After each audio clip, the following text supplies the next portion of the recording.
Welcome to our first session from the reading course covering Erica's reading book and delivered by Nermeen Ibrahim.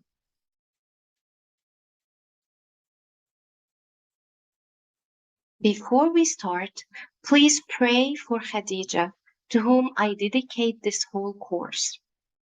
May your soul rest in peace, Khadija. At the beginning, I'd like to tell you not to worry at all about the reading section. Take it easy and believe that you can do it. And don't worry also, it's only a friendly, soft introduction to the course. I have a request. Please, whenever you attend a session in this course, you need to focus well, prepare your paper and pencil in order to take notes. Be consistent and patient because it's worth it. There are some important basic reading concepts you need to consider and some basic skills you need to tackle. You have to bear this in mind. You have to deal with these concepts and such skills daily. As we all know, we work on different types of passages in the reading section. You have 5 passages in the reading section. Each passage belongs to a certain type, and each type has its own features. You need to familiarize yourself with the different types of passages and their different features. At the beginning, I'd like you to remember that each author who writes any passage has a certain specific purpose in mind to communicate a certain specific main idea. Thus, the author makes certain linguistic decisions in the form of word choices to fulfill that purpose and convey this idea. So if we're dealing with scientific passages, for example, the purpose of the author is to inform you with a certain scientific information. So he or she uses certain scientific terms, certain word choices by which or through which he or she can communicate the main idea, the main piece of information related to the topic he or she is discussing. So your role is to get to see what this main idea is and what this purpose is.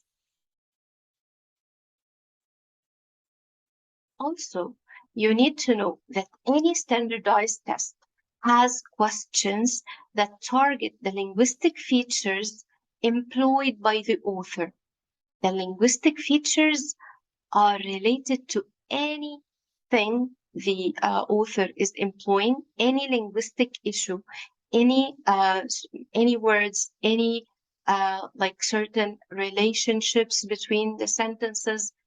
It can also include the tenses that are being used, anything that is related to language.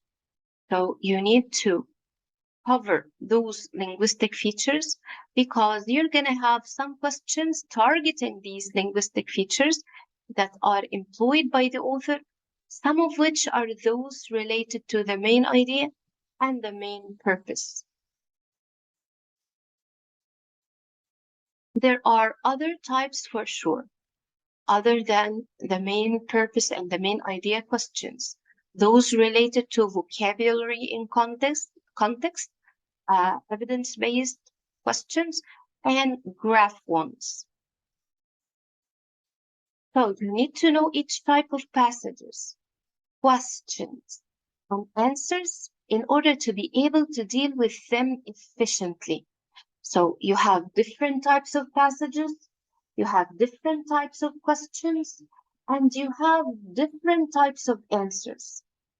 We usually deal with the same repetitive pattern in all of these 3 aspects. the passages, the questions, and the answers. In all the tests, either these tests are official ones or the real tests. All of them have the same repetitive pattern of passages, scientific, historical, um, uh, narrative. These types are repetitive in all the tests. Also, you will find the same repetitive pattern of questions.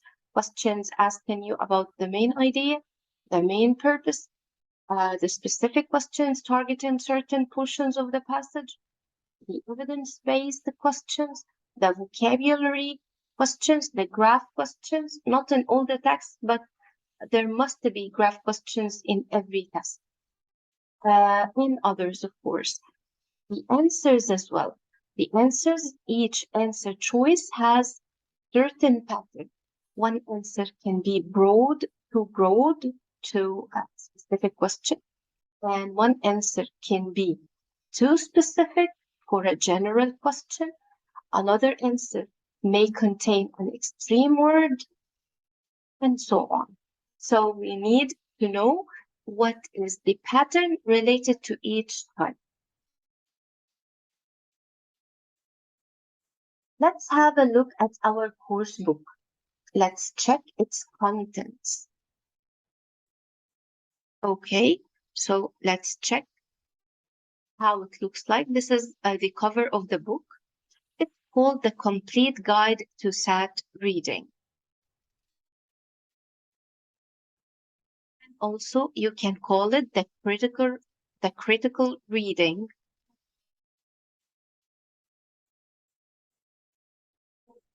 You will find, the table of contents. The first thing you will find the preface. The preface is on page 11, and how to use this book on page 14. And this is actually the part that I'm going to focus on in this very first session of the course. You can have a look at the preface yourselves, but I'm going to go through the section of how to use this book because it's very important to let you understand how we're going to work, how we're going to handle the book and its various sections. Definitely, you will find, the other numbered sections that deal with each type of questions.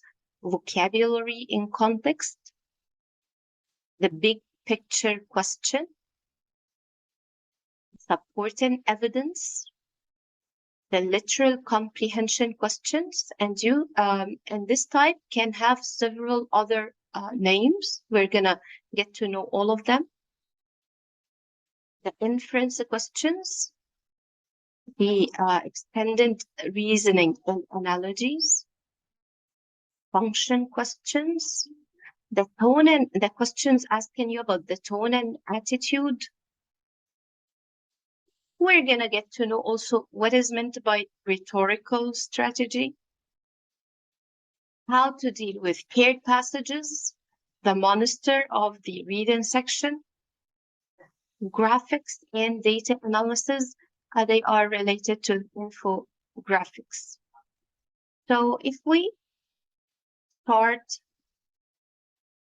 looking at the section we're targeting this session, we're going to find it on page 14. How to use this book. How to use this book.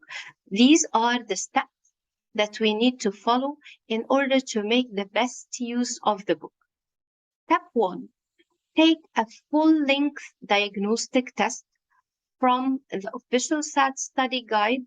And you guys, you don't have to, be sticking to the official SAT study guide. Okay, you can be trying to take any full test from any real exams that are, posted everywhere. And I assigned for you December 2021 international because, you know, like it's very similar to the trials that international students are taking. It's an international version test. And what, you know, your friends in different countries took the test already in December 2021. I posted for you the test. Of course, we're going to deal with the reading section only because this course is meant to cover the reading section, its various types, you know, various passage types. And I sent for you a link from our website, our free, totally free website. You know, to access the Google form, you insert your answers, you get your scores, and based on your scores, we're gonna build our next steps. So please don't forget to take the test, no matter the grade or which grade you are in. You need to take the full test, not the full test, I mean the full reading section, okay, as a mock test. And you need to save your score with the numbers of your mistakes, with the types of the questions you were, or you missed writing correct, you missed answering correctly, in order to get to know that these types in details, and for you to focus during the sessions to know why you couldn't get them correctly. Step 2, identify what you need to focus on. So once again, based on the scores that you're gonna get from the mock test I sent on every WhatsApp group and on the Telegram channel and on the Telegram group as well, you will be focusing on the types of questions that tricked you in the full mock test, full mock reading test. Also, Erica is telling you, mark your right and wrong answers, then use the index of questions by test on page 340 to determine the types of questions you answered incorrectly. So this also, you can check page 340 in this book in order to be able to know the types, to make yourself familiar with the types, how they look like. Step 3, work through the relevant chapters. As we have seen in the table of contents, that the book is classified or divided into chapters or sections. Each chapter or each section is tackling a certain type of question. Step 4, build a bridge to the test. And I'd like to read this part with you in order to understand what is meant by building a bridge to the test. When you do the end of chapter exercises in this book, the strategy information will usually still be fresh. And you will also know in advance the concept that every question is testing.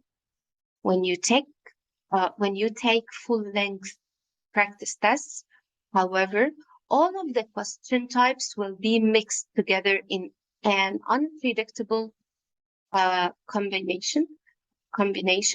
So here, this is the problem in the, classified sort of questions.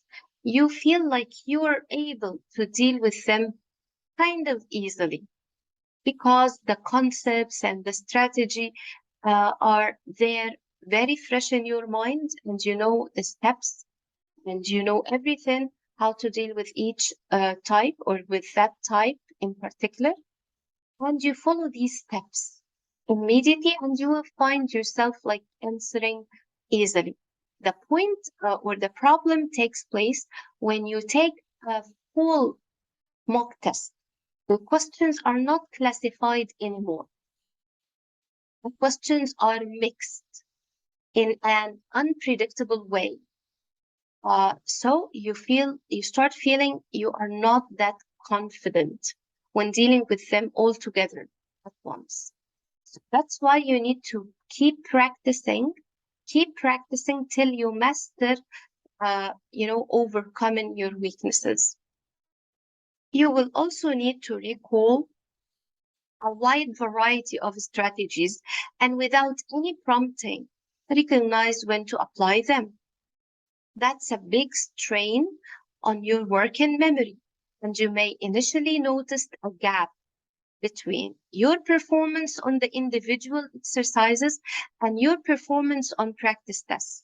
And this is exactly what happens with the students after finishing basic course in which the questions are classified for them after each chapter, after each session. In the basic course, we discuss certain topic. Discussing this topic, and after knowing all what has to do with this topic, like knowing all the tips and tricks and everything that is related to that topic, we gather for you the questions related to that topic, and you keep repeating the same tips when you're applying them on each question you're dealing with, because they are all related to the same topic. This is exactly what Erica is saying. But when you apply them, when you're trying to apply them, when you deal with a full test, you feel like there is a gap. You were doing well when the questions were classified, but now you're not doing that great. What is the reason? The reason is that you need to recall. You do forget when all the types of questions being tested at the same time.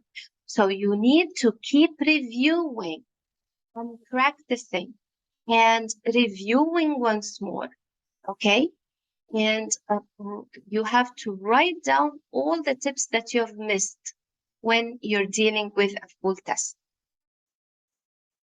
You find yourself in that situation, you must essentially create a bridge. This is the bridge that you need to,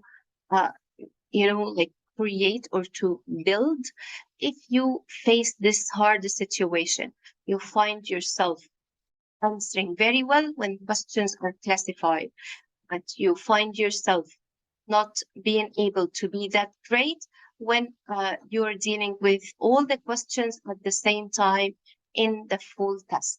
So it's when you have to create this bridge between the book and the test, between the strategies that are mentioned in this book and the test. How? Select a reading test, and we selected it already. We're going to deal with December 2021. And forget about the time. And this is a crucial thing. You don't have to, think about the time as long as you are still creating that bridge between you and, or between what you've learned in the book, what you've learned in any basic course, and the test itself. Go through every question and label its category, label its type.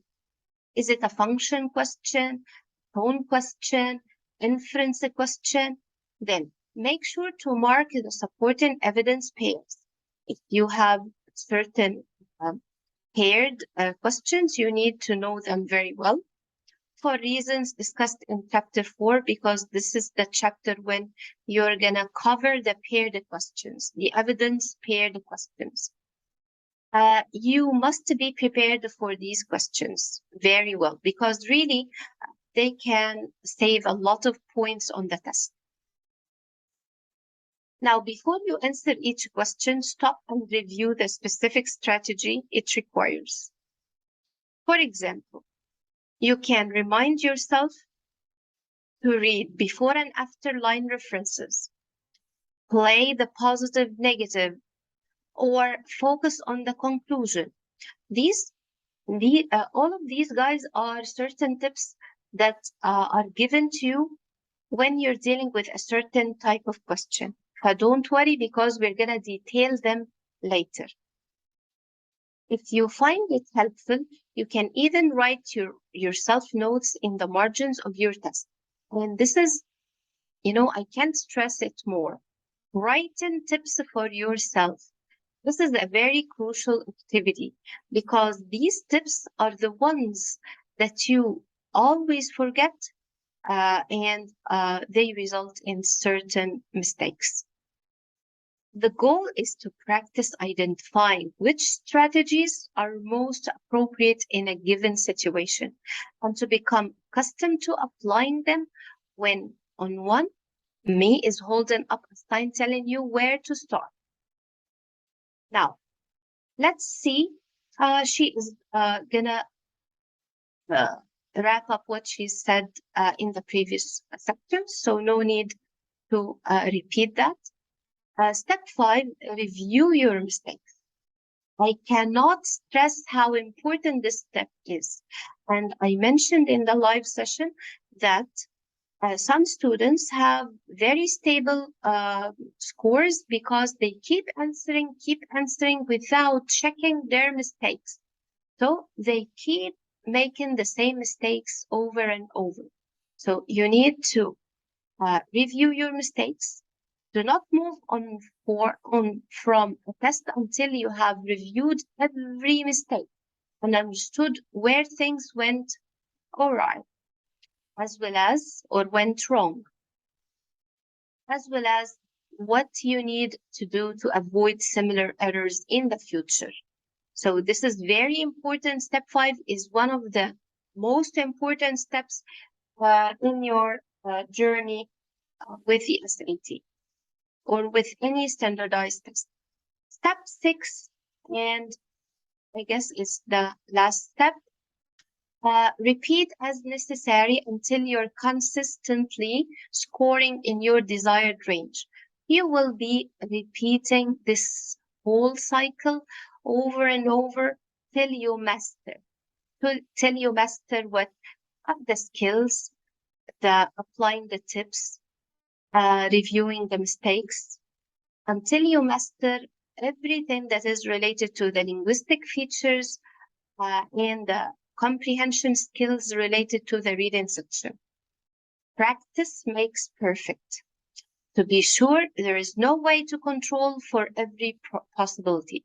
Reading is inherently less predictable than math, for example, and there may indeed be times when a correct answer genuinely hinges on something you do not fully understand and couldn't have foreseen. In many other instances, however, getting the right answer is likely to be a matter of slowing down, making sure you know exactly what you're looking for, and going step by step. This is exactly what I always repeat in my reading sessions in the private courses. Like, you guys need to read and focus on every main element found in the heading of the question you're dealing with, because this is the focus of the question to which you're gonna find the suitable answer. If you misunderstand the requirement or the main focus of the heading in of the question, then you're not gonna target the right answer.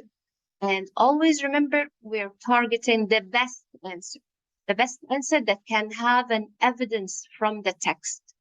Okay, so please bear this in mind.